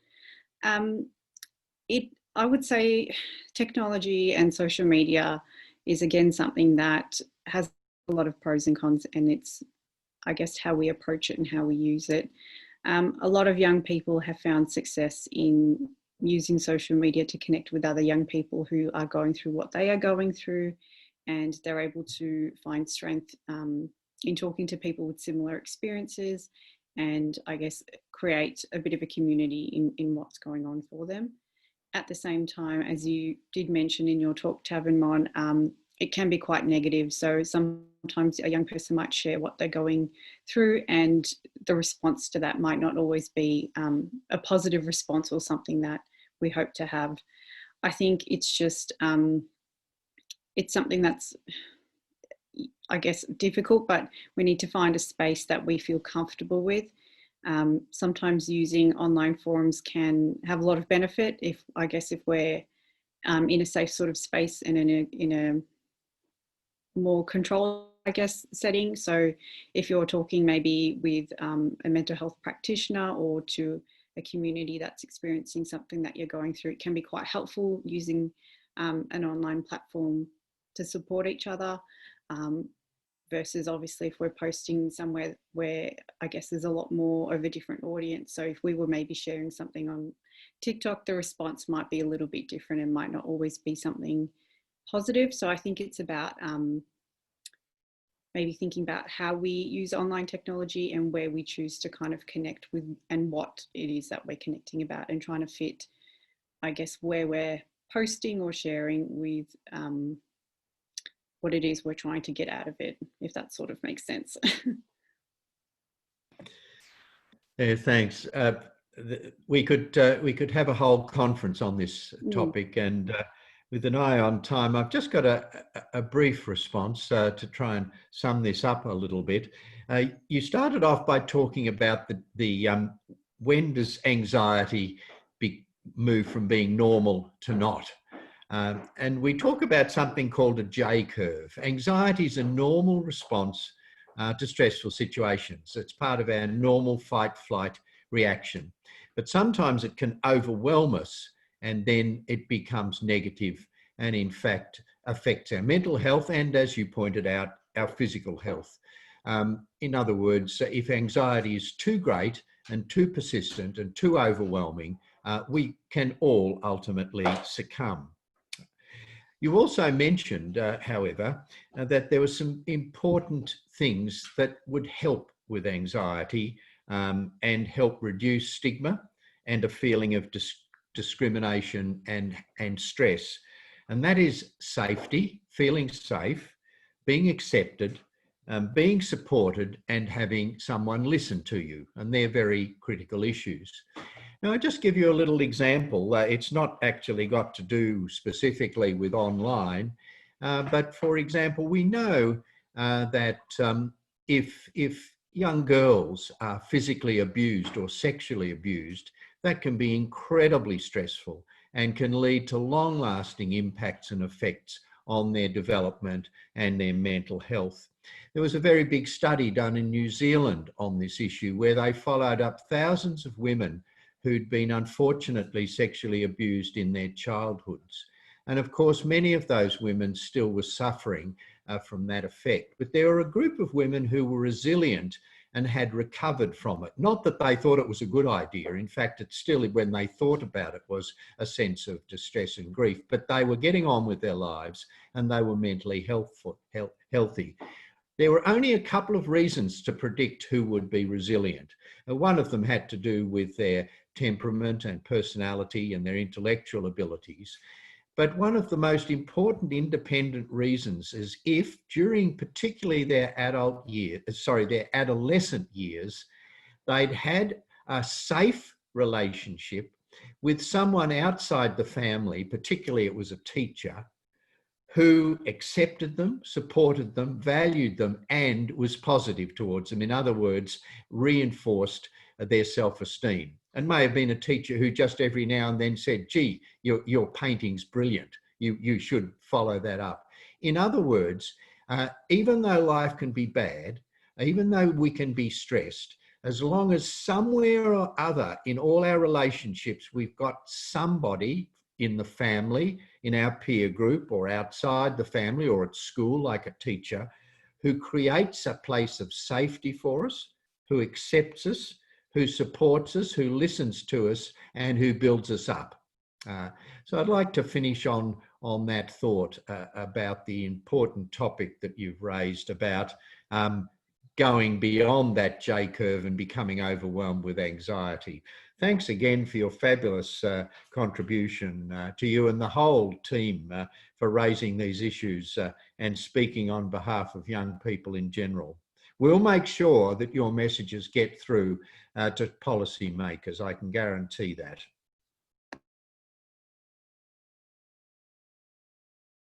Yeah, thank you so much. We have a final point that we'd like to talk about, which is anxiety in schools.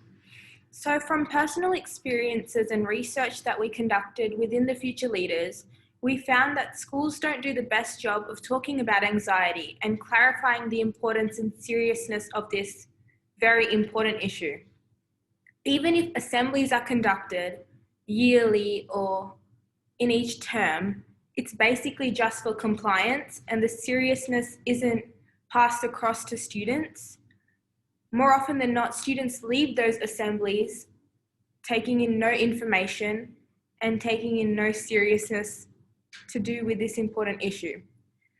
The concern that we have is that schools are just having lectures for compliance, but we want them to have them to actually spread awareness and spread the importance of this and teach students how important it is to help your friends or yourself if you're going through a mental health issue. We found that if schools have more frequent and informal discussions with their students, it's more likely to stick in their mind and they're more likely to take it more seriously. So I'll pass on to Mon to see if she has any other suggestions about this issue, and we'll go from there. No, I think you've said everything that was on my mind. I think you've done a really good job with just bringing it all to light. If anyone else has anything they'd like to say, go ahead. I think unless our guest panelists have any final comments or remarks, I think we'll probably finish up there as we're a bit over time. But I would really like to thank you both and all of the Australian future leaders who have spoken and planned the content for today, for your hard work and your dedication to this. It's really quite amazing. Harleen and Professor Brustong, do you have any final comments you'd like to make before we wrap up? I just wanted to say a big thank you for having me here today, and a big thank you to all of our panelists here today and all of the youth that have attended. I think we've had some really, really great conversation, and we've talked about a lot of different topics, and some great questions have come through. As Professor Tong said, we could have a whole another webinar and session on all of the topics that have been delivered today. And yeah, it's just been really great to see the conversation going with young people and seeing that young people are making, I guess, a really conscious effort to talk about mental health and to talk about some of the strategies that they think have been quite effective. So great work to everyone here today. Indeed, and I'll just echo that as well, and wish you all, everyone that's participated today and been listening, please stay well, stay safe, stay connected, most importantly, and stay creative. Thank you. Thank you so much. I would like to finish by thanking everyone who has attended and listened in today. We actually had over 1,000 people tune in. We have 1,000 people tuning in on a Facebook live stream to this event, and quite a significant number tuning in here as well on the Zoom call. And the recording of this will be sent to people so we can look at it later, as well as the slides will be sent out to all the attendees following this event, so that way you can have that for future reference. But thank you so much for everyone who came and attended today. I would like to give a special thank you to our guest speakers for today. We do have engraved pens as a thank you gift to present to you. I don't have them here with me now, but they will be sent to you in the mail and you will be receiving them. These special thanks goes extended to the Honourable Ross Spence, MP, Mr. Kevin McCoy, CEO of Australian Unity Independent and Assisted Living, Harleen Gandock, Emeritus Professor Bruce Tong, and our thank you for the effort in the lead up to this event from Watnakvi, even though he was not able to attend today. I would also like to thank and acknowledge all the staff and the Board of Directors from the Mental Health Foundation Australia who have tuned in today and listened to all this, and of course the excellent work of all the Australian future leaders in the lead up to this event. And with that, I will thank everyone for attending, and I hope you enjoy the rest of your weekend.